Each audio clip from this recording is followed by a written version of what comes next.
Turtonator and Mega Sableye are coming soon during Dark Flames event. And we have the raid guides to help you get ready to take down those raid bosses. I'm Alex Gum, aka Cheeklay, and welcome to Pokemon Go Ahead.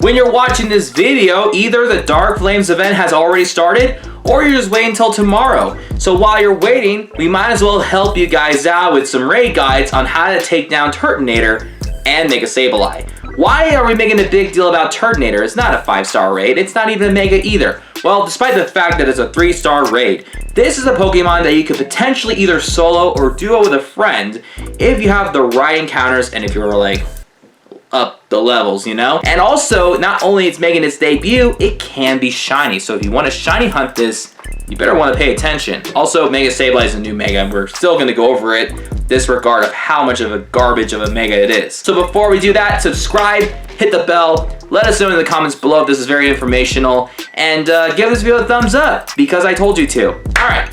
Let's dive in. Now we gotta talk about Turtonator first, you know? 3-star raid boss, it's a fire dragon type from the Alola region. It is gonna be weather boosted in sunny and windy weather. It's gonna have 3 weaknesses. It's gonna be weak against dragon, ground, and rock type. If you want to know what the hundo is, the 100% IV is going to be 1270, and for the weather boost hundo, it's going to be 1587. Fast moves attack that it's going to learn are going to be Ember and Fire Spin, and if it's charge moves, they're either going to be Flamethrower, Overheat, and or Dragon Pulse. So overall, this is kind of like soloable or doable, but it wouldn't hurt to get some more trainers to get in on the action to take down Turtonator, not only to get in the Pokedex, but to potentially get a shiny. Counters, we do have a variety of ground and dragon types. We're gonna start off with Primal Groudon, because that is currently the #1 ground type in Pokemon Go.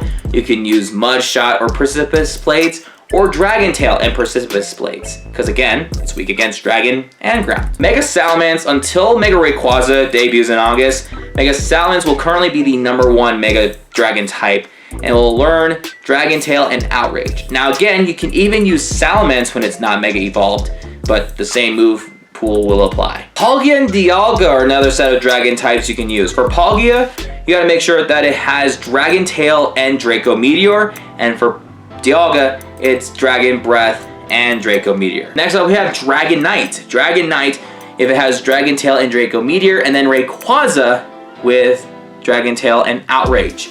And yes, the Mega will come soon, but not when those raid bosses are out. Couple of honorable mentions, we do have Mamoswine, Excadrill, Rhyperior, Landorus. Those are other ground type Pokemon with ground type moves that could also be good counters against Turtonator. Next up, we have Mega Sableye. Mega Sableye is a dark and ghost type, therefore it will only be weather boosted, which is foggy, which is like 0.0001% of the time.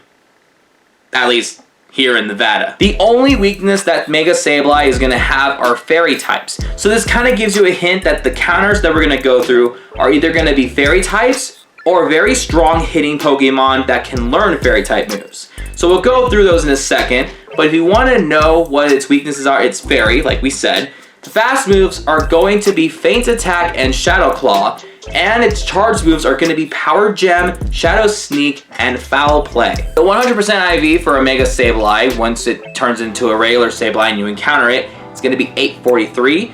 Weather Boost, it's going to be 1054. Because Mega Sableye is not the strongest and actually probably one of the worst Megas in my opinion, and based on how low the CP is, you guys can potentially duo it or do it with 3 people. I would recommend around 2 to 5 so that you can try to get it down quicker, so you can get more Mega energy so you guys can do less Mega Sableye raids. Mega Gardevoir will be the #1 fairy type attacker, so if it has Charm and Dazzling Gleam, you're in for a show. Now Xurkitree is not a fairy type, it is an electric type, but despite that, it has a high attack stat that would be actually pretty beneficial. Thundershock, and it can learn Dazzling Gleam, which Dazzling Gleam is a fairy type move. So it may not be a fairy type, but that's a good option for the Mega Sableye. Zacian is a fairy type, and you can use it with Snarl and Play Rough. Togekiss is the #1 non-Mega fairy type that can learn Charm and Dazzling Gleam, and it's also very bulky in general, so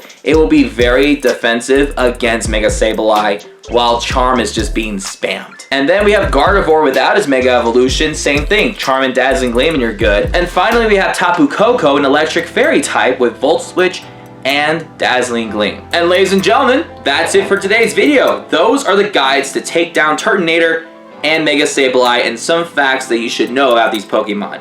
So they both should be really easy to take down. This is pretty much the main focus of the Dark Flames event. So thank you guys so much for watching today's video. I hope this helps you guys out. We will see you guys next time. And be sure to subscribe if you're new. We're almost at 1,000, or at least halfway to 1,000. We'll see you next time. Peace out.